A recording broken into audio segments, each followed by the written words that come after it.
اچھا، آج ہم نعرہ لگاتے ہیں کہ غلامی رسول میں موت بھی قبول ہے، تو کیا ہم نے کبھی سوچا ہے اس نعرے کے بارے میں؟ کیا ہم نے سوچا ہے کہ جو ہم نعرہ لگا رہے ہیں اس کے اوپر ہم عمل کرتے ہیں؟ اس نعرے کا اصل جنہوں نے حق ادا کیا وہ صحابہ اکرام ہیں، جنہوں نے حضور کی بارگاہ میں جانیں بھی قربان کی، مال بھی قربان کی، سب کچھ حضور پر لٹا دیا، حضور کی ہر سنت کو اپنایا ہے، حضور کے ہر فرمان کے اوپر عمل کیا ہے۔ لیکن آج ہم بھی یہ نعرہ لگاتے ہیں کہ غلامی رسول میں موت قبول ہے۔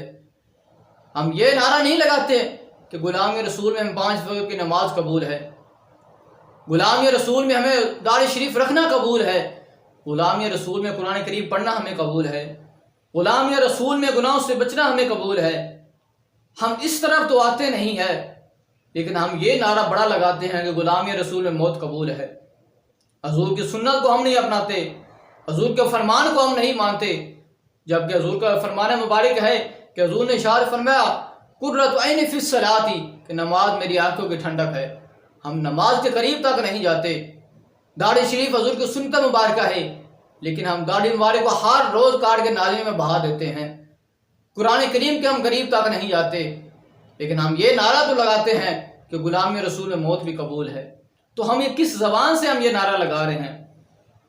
تو اس نعرے کے اوپر ذرا غور سے سوچیں کہ ہم کس زبان سے یہ نعرہ لگاتے ہیں، کہ اس نعرے کے اوپر ہم عمل بھی کرتے ہیں۔ اور ایک اور بات کہ جو 12 ربیع الاول والا دن ہم کیا کرتے ہیں؟ یار ہم نے تو ساری حدوں کو چھوڑ دیا ہے، ہم نے ساری حدیں کراس کر دی ہیں کہ 12 ربیع الاول کی رات کو ہماری عورتیں پوری رات جو ہے وہ سڑکوں پر گلیوں میں گزار دیتی ہیں۔ تو یار ہم کس سمت کی طرف چل رہے ہیں کہ اس رات کو ہم حضور تاجدار کائنات صلی اللہ علیہ وسلم کی آمد کی خوشی کر رہے ہیں، 12 ربیع الاول کو آپ کی آمد کی خوشیاں منا رہے ہیں، لیکن ہماری عورتیں کس طرف چل رہی ہیں؟ کیا حضور نے ہمیں یہ آ کر بتایا ہے کہ عورتیں جو ہے وہ بازاروں میں رہیں؟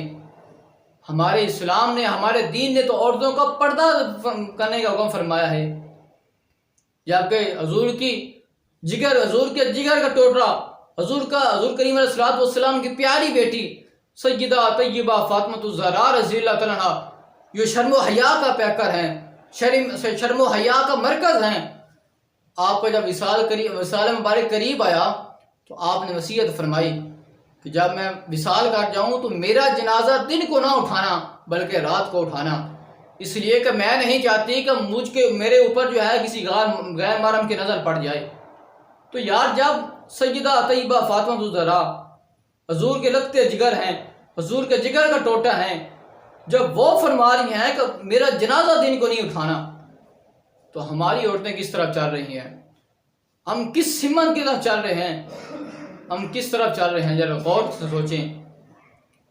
میرے اعلیٰ حضرت امام اہل سنت الشام رضا خان فاضل بریلوی رحمۃ اللہ علیہ سے کسی نے پوچھا کہ حضور کیا عورت نعت پڑھ سکتی ہے، عورت میلاد پڑھ سکتی ہے؟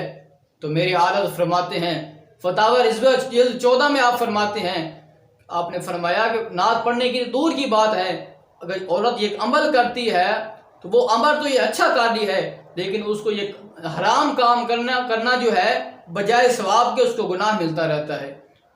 تو ہمارا دین تو عورت کی بلند آواز کا منع فرماتا ہے کہ عورت کی بلند آواز بنا گھر سے باہر نکلے، لیکن ہماری عورتیں 12 ربیع الاول کو ساری رات باہر گزار دیتی ہیں، گلیوں میں بازاروں میں گزار دیتی ہیں۔ تو یار یہ کیا کر رہے ہیں ہم؟ اس کے اندر ہمارا قصور بھی ہے کہ جب ہم اپنے گھر کی عورتوں کو منع کریں گے کہ آپ پردے میں گھر میں رہیں، حضور کی ذات پر درود و سلام ادا کریں، حضور کی اصلاح خانی گھاٹ میں بیٹھ کر کریں، اس سے بہتر اور کیا چیز ہو سکتی ہے؟